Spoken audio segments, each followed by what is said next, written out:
This is the Farm Monitor. For over 50 years, your source for agribusiness news and features from around the Southeast and across the country, focusing on one of the nation's top industries, agriculture. The Farm Monitor is produced by one of the largest general farm organizations, the Georgia Farm Bureau.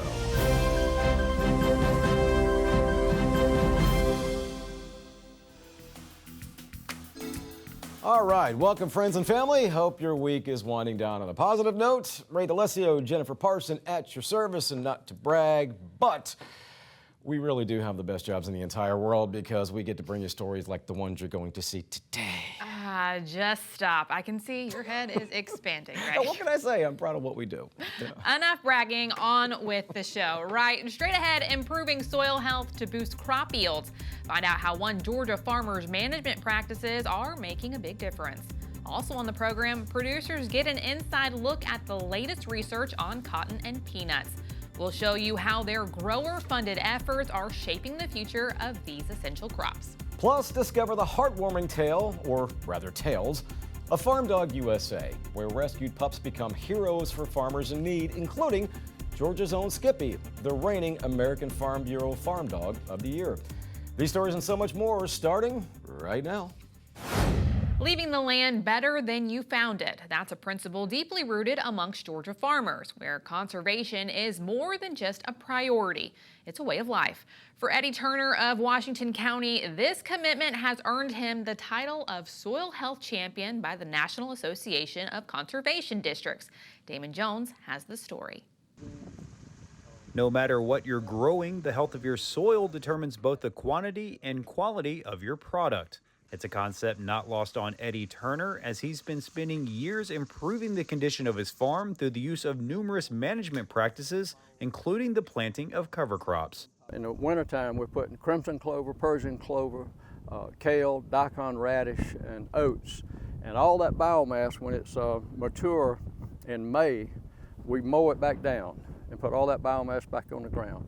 Then we follow that typically with sorghum, and we'll plant no-till sorghum in that land, and then September, then we'll shred all of that sorghum back down and put all that biomass back down on the ground. Despite all the hard work and patience that goes into it, the results speak for themselves, as he's been able to replenish the nutrients lost during growing season while also setting up these fields for future success.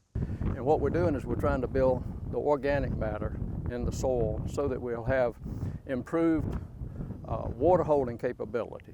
Our soils here in this area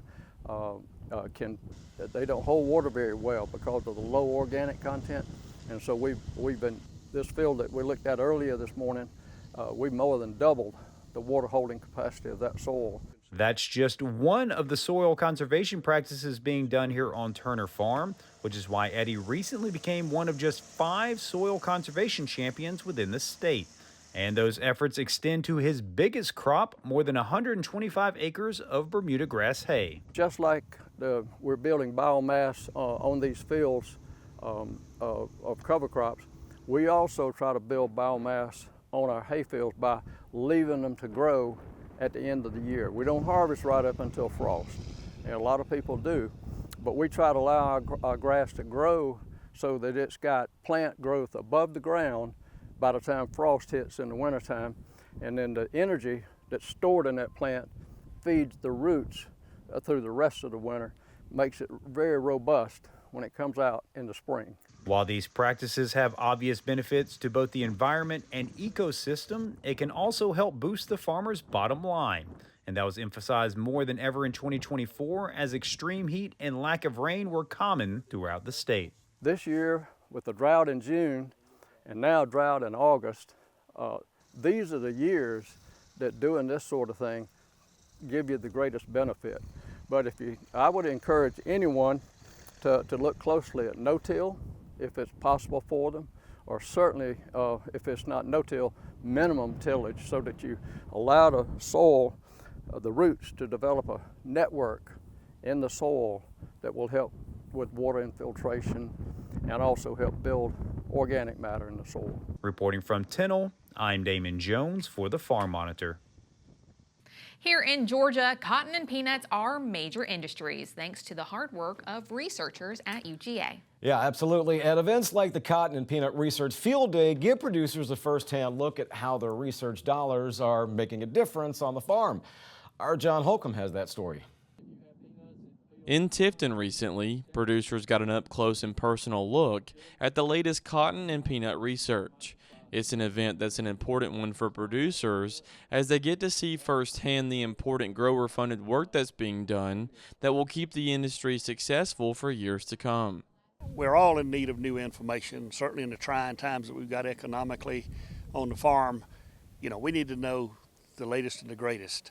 And of course, some of this stuff really won't be available for commercial production for several years, but it's good to have an idea of what our researchers are doing. And of course, the other side of it is it gives us a first-hand look at what our researchers are doing. The effort, the information, the work that they're putting in to get these improvements in our growing process utilized. And it just makes you feel good about how our research dollars are being spent. Of course, another important aspect of the event is getting to hear updates from experts on this year's crop. This year, of course, was a rough one from the start, as producers had a hard time even getting the crop planted, which, according to UGA Scott Munford, has now delayed most of this year's peanut crop. Overall, this year has progressed to be a pretty decent year. Every year we have a lot of bumps and bruises to get to where we're at today. We had a lot of rainfall in May that pushed our planting season back 2 to 3 weeks. So a lot of our acres are planted the last week of May going into June. And then we went from being extremely wet to extremely hot and dry in June. So we fought some things to get this crop up and going. Since getting it up and going, producers have still had a challenging time, as the weather has caused a number of disease issues for peanut producers. Problems we've faced this year have been tomato spotted wilt virus. It will be a problem every single year, but growers need to look in their fields now. More spotted wilt than you want? Well, what could you have done earlier to do it? Leaf spot diseases are always a problem for Georgia's peanut farmers, always. But this year they've been a little bit slow to develop. And I think that warm, dry weather we had mid-season kind of was a restart button for this disease. Now growers are facing leaf spot diseases. They need to take an opportunity to manage them, but I think it's been a little slow. But the disease that's been number one issue for us, and certainly environmentally driven has been part of that, has been white mold. White mold flourishes when we have warm, moist, humid nighttime temperatures. We've had that. Even when we're not getting rain, if we have heat, if we have warm days, it can be. Montfort says that the roller coaster of weather has continued to be a trend all throughout the growing season, as even now, dryland peanuts are suffering from lack of rain. However, he says despite that, the crop could still turn out to be a decent one. The dryland crop is struggling. That's about 40, I think it's around 49% of our crop is dryland. We had a lot more irrigated this time. And so that's the one that I'm really concerned about as far as how is that going to fare out. But I think it's a good, maybe slightly above average crop. Reporting in Tifton for the Farm Monitor, I'm John Holcomb. After the break, the story of Farm Dog USA, where rescued strays find purpose and farmers find hope. Hey y'all, I'm Tom McCall, president of Georgia Farm Bureau. As we all know, fall is just around the corner, and with that comes all kind of events and festivals, and especially one that we all look forward to is the Georgia National Fair in Perry. The fair begins on October the 3rd and runs through the 13th. It has something for everyone, rides, games, shows, and don't ever forget the great fair foods. Also remember the fair gives everybody a chance to connect with Georgia's #1 industry, agriculture. Be sure to visit the Georgia Grown Building, the Baby Barn, and all the great ag exhibits in the booth. Especially stop by the Georgia Farm Bureau booth and visit the #1 ag organization in Georgia. Also, make sure to take a walk through the livestock barns to see some of the prettiest cattle, sheep, goats, and hogs in Georgia. Visit with our young livestock exhibitors and their families. I want to personally invite you to join us on Saturday, October the 5th for Georgia Farm Bureau Day at the fair and help us celebrate all things ag. For more information, go to georgianationalfair.com. Jane and I look forward to seeing you at this event, and we all are going to have fun celebrating agriculture.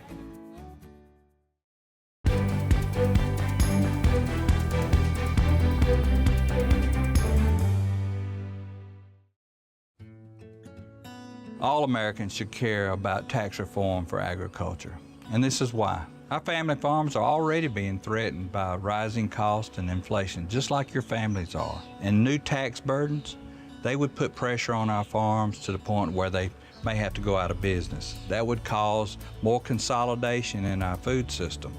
And it could even cause us to depend more on imported food, which Americans really don't want to happen. They want to know where their food comes from, and they want it to come from America. We need to continue these tax provisions that we have so it helps our farmers be able to sustain themselves there. Because at the end of the day, food security in our country really provides us national security, because we don't have to depend on any other country to grow the food that we consume and our families consume every day.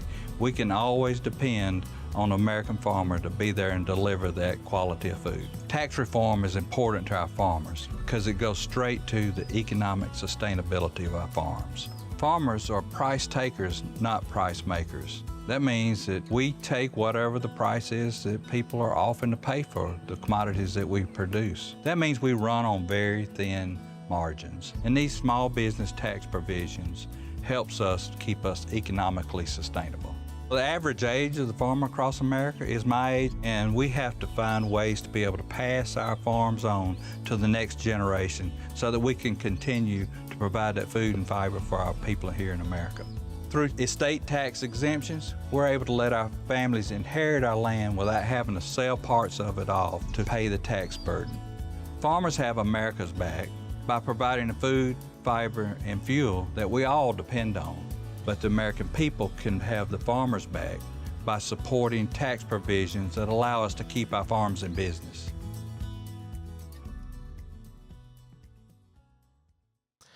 As we speak, American Farm Bureau is reviewing submissions for the 2025 Farm Dog of the Year, which will end the current reign of Georgia's own Skippy come January. While Skippy's legacy will endure, another deserving canine will soon step into the spotlight, highlighting the vital role farm dogs play in agriculture. Skippy's fame, however, is rooted in Farm Dog USA, a nonprofit founded in 2005 by Jackie Ellenbrand and her husband Chris in Northwest Missouri. Their mission: to bridge that gap between farming and accessibility for those who thought their days in the field were over.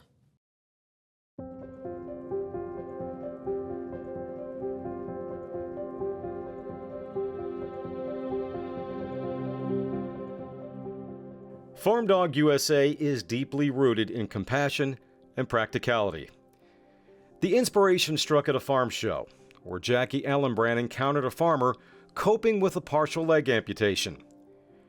Witnessing the challenges he faced, Jackie envisioned the immense difference a trained farm dog could make in the lives of farmers in similar circumstances. You know, these dogs, they're not dogs that you raise from puppies. A lot of them, the majority of them, are strays, am I correct? We take some from the rescues and some from shelters, and we also take some donated dogs as well. You know, our motto is save a dog, help a farmer, make a difference. You're giving a dog a purpose and the farmer a purpose to keep going. Every dog trained by Farm Dog USA carries a special purpose. But Skippy, as Jackie finally recounts, possessed that extra spark that set her apart. We have a trainer in Iowa by the name of Don McKay that did most of the training with Skippy. I've gone up there a time or two, and Don and I stay in communications about the dogs, and he was saying, I think we've got a good one here. He said, this is a dog, that he had gotten from the neighbor, and he said, I see something in her. I think she'll be a good fit somewhere. And so I said, okay, let's continue working with her. You do her your skill training with her on the cattle with cattle, and let's see what she turns into. And she's turned into quite the dog.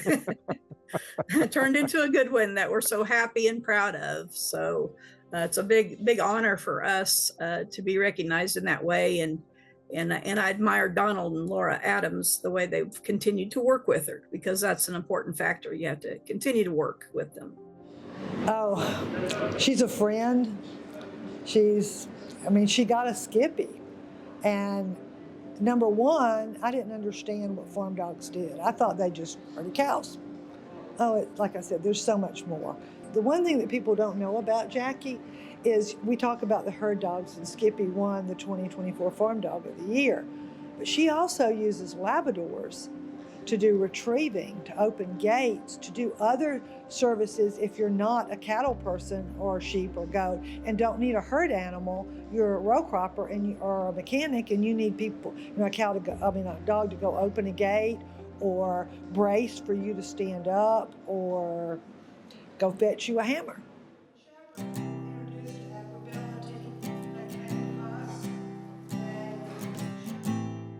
Laura Adams was a guest speaker at this year's National Agribility Conference in Atlanta.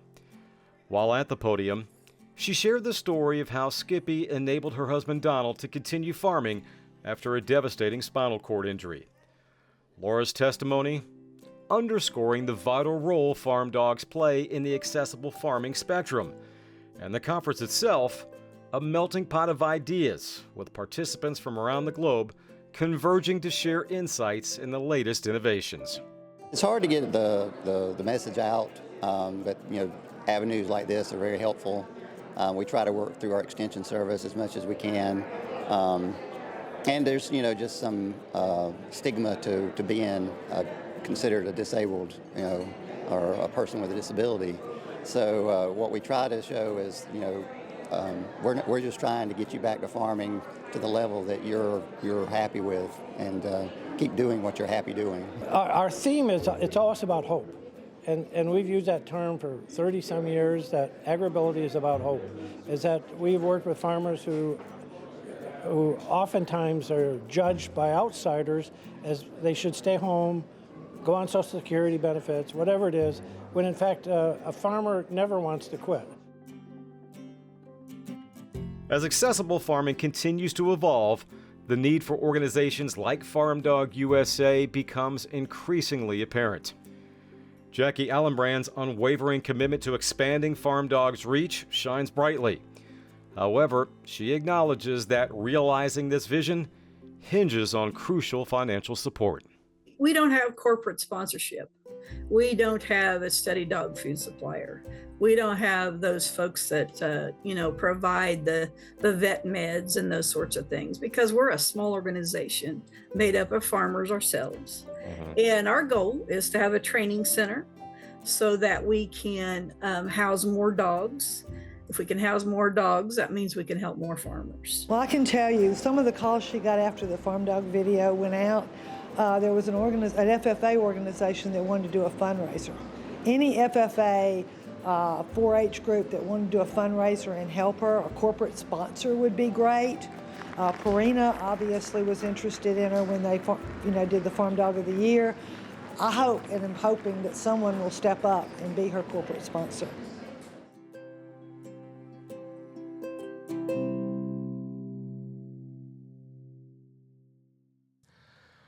So as you can see, through Skippy and the nonstop efforts of individuals like Jackie Allenbrand, hope blossoms for farmers across America, proving that with a loyal companion by their side, no challenge is insurmountable. Up next, one-on-one with the Harrell family, 7 generations strong on their Grady County farm, battling the challenges of today's agriculture with faith, family, and a deep connection to the land.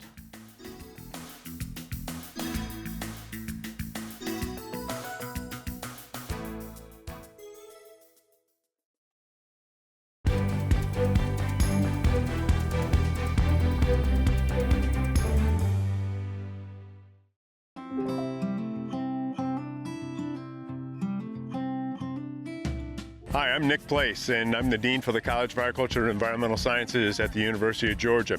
Today we're down at Lewis Taylor Farm to learn more about the work that they're doing in relation to produce production. They have quite an incredible operation here, doing watermelons, peppers and tomatoes and a whole host of other things. We're also learning about what they really need from us as a college in relation to research needs and extension needs. The relationship that we have with the University of Georgia is by far one of the most important things we have. The research that you all do at the university, it comes back and it helps us in the end. It's all about the connections that we have with producers and figuring out how we can really be the best research and development arm for Georgia's #1 industry, agriculture.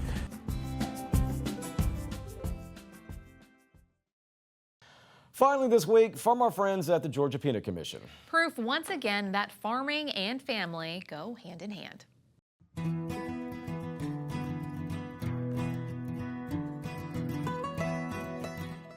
I'm John Harrell. I'm down in Grady County, the northern part of Grady County, and we farm cotton and peanuts. I farm with my brother, Tommy, and my son, Douglas. My family's been here since the land lottery of 1820, when this was originally, I guess, Early County, and then it turned into Decatur County, and now the part we're in is in Grady County. I'm a 6th generation farmer in Georgia. We come out of North Carolina before that.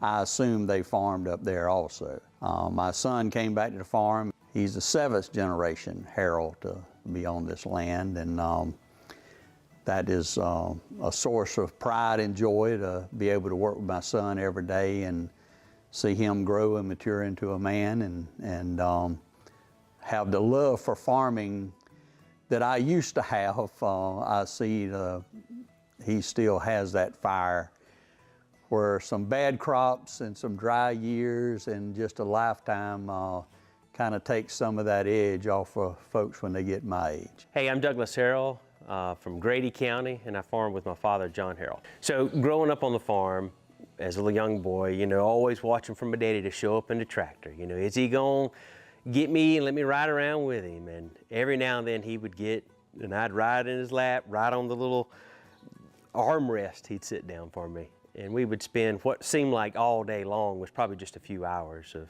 riding with my father in the tractor, are some of my greatest memories. So I went off to the University of Georgia. Daddy encouraged me to go get my college education to maybe do a little better in the farm, maybe not have to work so much manual labor hours, and went off to Georgia and graduated in 2009. And we had a banking collapse and a real estate collapse. And of course I was an ag economics major there at UGA, and there was something about the farm, just, I hate to say it, but it's in your blood, and I think it is in my blood. These are tough times. This is unsustainable, what we're going through with this inflation on the farm. Our cost of production compared to what we're getting for our crops is not sustainable. It's not sustainable for anybody that, whether they got the land paid for and their equipment paid for, or they owe everybody in the world. I mean, it's not sustainable. Part of sustainability on a farm is being able to stay in business, to make a profit and be able to stay in business, because without it, all this other sustainability doesn't mean anything. A farmer has to be an optimist. He has to have a lot of faith to farm.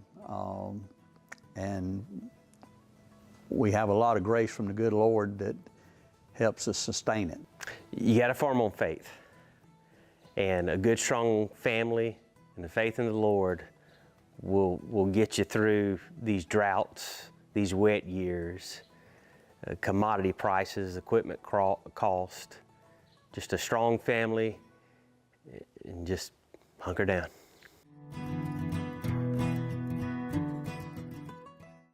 Words of wisdom from two fine gentlemen. Well, you hear that music? That's our cue to say goodbye. Take care, everybody. We'll see you next time right here on the Farm Monitor. Stay safe. Have a great week.